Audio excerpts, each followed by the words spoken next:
What's going on, everybody? It's time to get into episode 5 of The Walking Dead World Beyond. And this episode is, what is it? Madman Across the Water.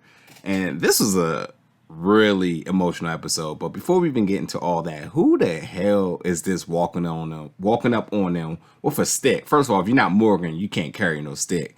But nonetheless, who is this? Is it, I think it's the young boy from CRM who's just kind of been defying everything that they believe in. So it could be him. I got a quick glance of it. I looked at it a few times. I'm not totally sure, but maybe it is. And if it is him, I mean, that could be very interesting considering how much he knows about CRM, being able to really put into perspective what's the truth, what are lies, the whereabouts of their dad. I mean, quite frankly, they only know rumors at this point. So he can confirm and give them a ton of information here if that is him. But we will have to see.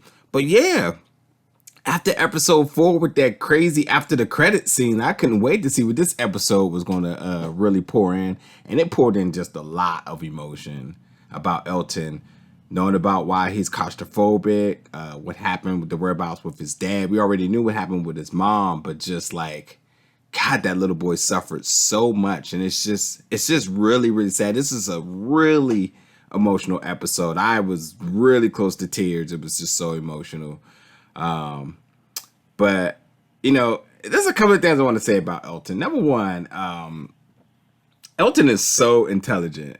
He gives me that sense, that Spencer Reed vibes from Criminal Minds, if you know who that is, or just a younger Eugene, shall I say. He's just really articulate about everything, just how he perceives things. He's just little boy is brilliant. And even when we see him as a kid, when he was able to just kind of wander off on his own and kind of use the map to kind of navigate to where he needed to be for the evacuation. I mean, the little boy is just so brilliant. And I think he's such a key and vital part to their survival. And I think Felix even knows that too. That's why, like, when it came down to Felix trying to persuade him to go back and he's kind of trying to navigate the way back, I don't think that was just like small talk. I think he was actually consulting him to kind of make sure that what Felix thought was the best plan, that Elton can confirm that it was.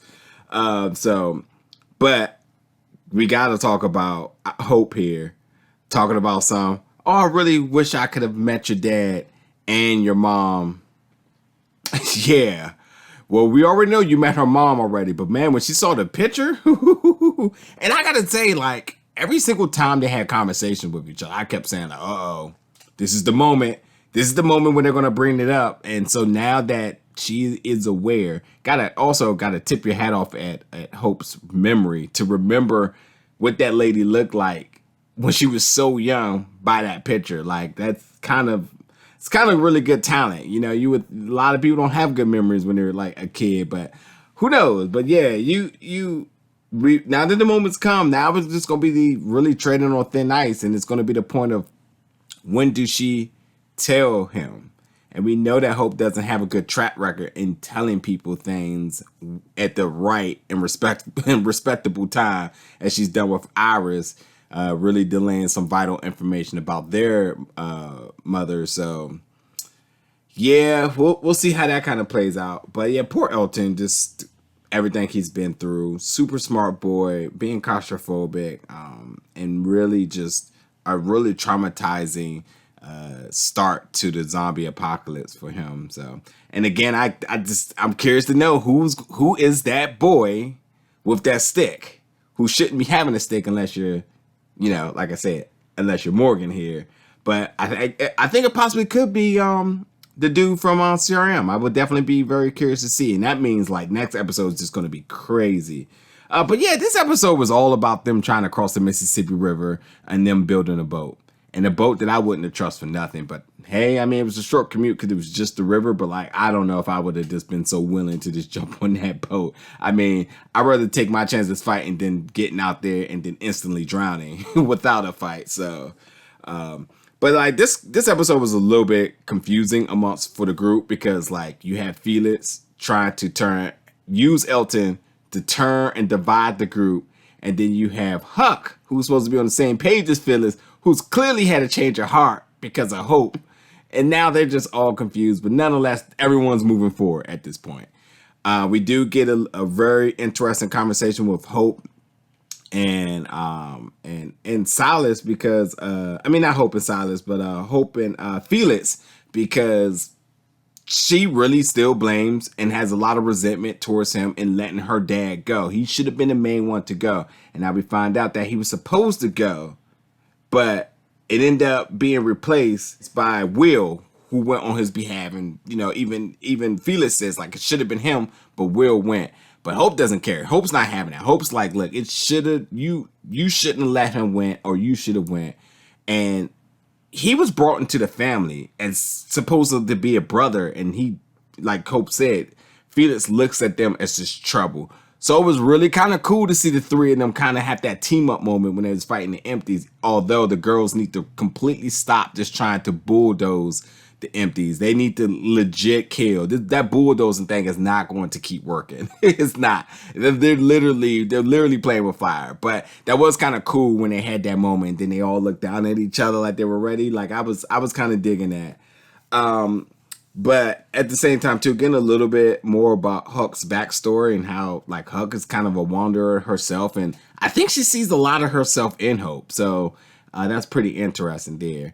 We didn't get a lot from Iris, but we did discover that Iris' superpower is clearly helping everybody cope with their mental health issues. Because as we seen last episode, now that we've seen this episode with Elton, like with him being claustrophobic, you know, she was the one that kind of gave him the nudge to make him feel comfortable enough to be able to go into the boat to be able to fix it. So I guess that's her superpower, making everybody mental health at ease. So, hey, if it helps contribute to the survival, then so be it, right? Oh, and I have to add, when Iris said, hey, is your skin tingling? And then the lightning struck, I just bust out laughing. That was the silliest thing I've ever seen. But anyway, like this episode was it was a lot of emotion, a lot of backstory, as you know, this is the 5th episode. So now we're almost throughout the entire group knowing their backstory as far as the trauma and everything that really got them to the point. How did everybody eventually get to the campus, and how this group sort of formulated and created their bond, friendship, or relationship in one way or another. But man, I know moving forward, I just can't help but to feel sorry for Elton this entire time, because he might be the most innocent of this entire group. He's going because he wants to see the world out. He wants to finish his mom book, which is good to see him writing again and finding inspiration. But like, once he find out what happened with Hope and killing his mom and his sister, who he named Esmeralda, it's going to flip everything. We're going to see another side of him that I don't know if I'm ready to see. I like him innocent right now, being the nerdy geek of the group. And hopefully, you know, I don't know. I just don't know what to think when that moment's going to happen. But we have to see. But as always, folks, stay tuned, because I will be reviewing the rest of the season, obviously. So episode 6 review will be coming to you really soon. Definitely let me know in the comments. Who do you think was that with the stick?